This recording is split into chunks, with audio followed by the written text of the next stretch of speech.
What's going on, everybody? So, I screwed up.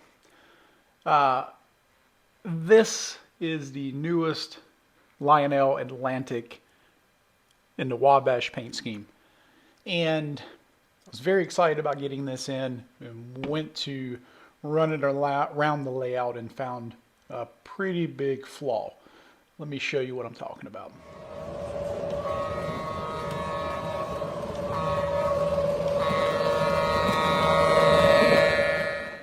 All right, so I have my Atlantic staged up here. Let's bring it through this switch and see what happens. So we're going to crank it up to about 15, just kind of a cruising speed. Maybe give it just a little bit more, just normal average. So we're entering into the switch now. All is fine and happy. And then, bam, dead. What the heck? So here on this section of layout, I have a combination of these Atlas high-speed switches. I believe they were number 7.5s. Don't remember the exact part number. But I wanted these to be able to traverse between the inner and outer loop with ease at reasonable speed. And so I'm looking and I noticed, this switch here, if we look at the spot there, spot here, some additional rails compared to, say, this switch, that we're missing all that. Uh-oh.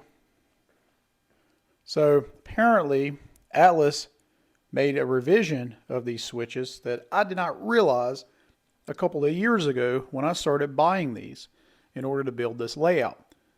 Unfortunately, during COVID, as everyone knows, we're still going through troubles now, supply chain availability, and I had to buy a lot of this used.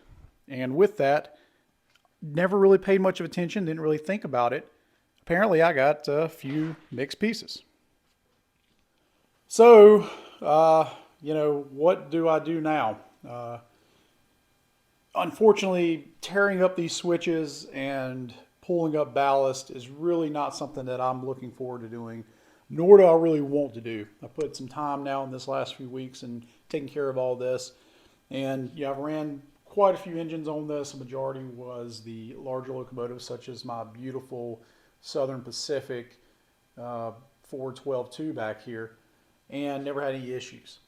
But this is part of the hobby. Sometimes you have unexpected challenges and you have to overcome them. So a couple options here. What do? Just never run a small engine? That's not fun. Rip up all the switches? Again, not really what I'm into as far as spending the money and the time.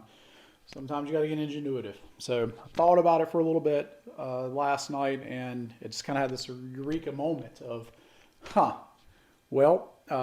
what is the root cause here exactly? And we already kind of checked to make sure that the continuity is good and I don't have any short spots in here.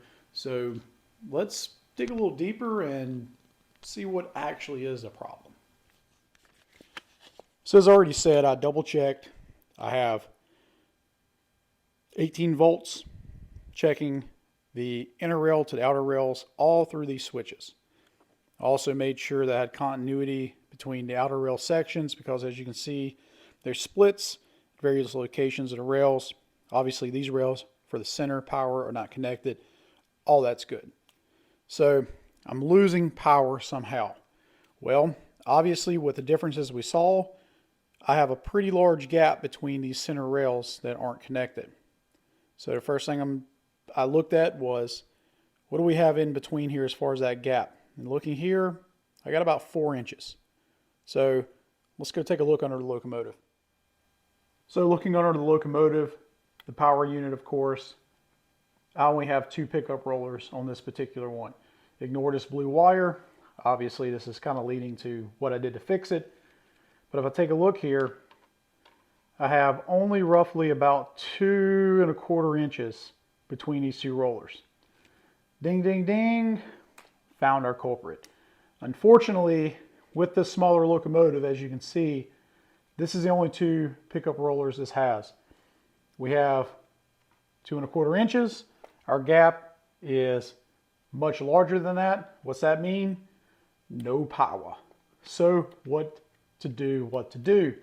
For me, pretty simple fix for now. This is not going to be exactly permanent, but it gives us an opportunity to sort of test out the theory and see, does this in fact fix it? I grabbed a few ring terminals. You can see one here. I have the exact same on the tender. I ran through the Locomotive a pretty small gauge wire. This is maybe like 22 gauge. Again, this is for temporary testing purposes. Eventually, I'm going to have to get a little more creative, a little better on routing. Some of this we'll figure out. I put a little spade connector here in order to connect to the tender. So essentially what you see here, I did the exact same on the tender. And what I'm doing is connecting these two pickup rollers with, grab the tender here, guess what?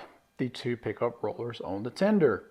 Now, by doing this, I am expanding my range of power and the footprint of this locomotive.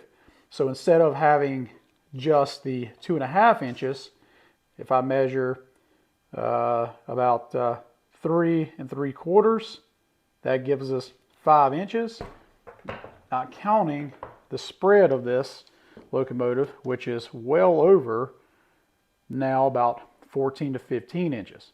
So what I'm essentially doing is now connecting continuity between all 4 pickup rollers of this locomotive. Essentially, by doing that, I am easily quadrupling, if not more, of the area for electrical pickup. So, is it the cleanest? No. Is it the prettiest? No. However, if we take a quick look here, let me zoom out. From this point of view, you can't see that wire. So realistically, I could probably leave it there forever, and anybody comes to visit the layout, doesn't see this video, doesn't know what I did, never would know any difference. But I have now, hopefully, fixed the problem of my dead spots without ripping up my track, ripping up my ballast, and being able to enjoy this fantastic new Lionel Atlantic. So let's crank up the speed and see what we have through this switch now that we have continuity across all 4 pickup rollers. We're going to crank it up to the same speed. We're going to do about 15 here rolling through, which is the same as before. And let's see if we have any cutout. So we're approaching the section here of this dead zone. So far, so good. And voila, she is cruising along, happy as can be. Perfect. So disaster averted. We don't have to change the layout. We don't have to make any other major changes to the engine. Just a simple wiring change to be able to pick up now power across 4 rollers across a large footprint instead of just these 2 small rollers. So hopefully this will help some of you guys out if you ever run into something sort of like this. Generally, the best solutions are the simplest solutions. You just have to do a little digging and be a little ingenuitive at times. So thanks for watching. If you have any questions or comments, leave them below. I'll answer what I can. Thanks for watching as always. We'll see you next time. Bye-bye.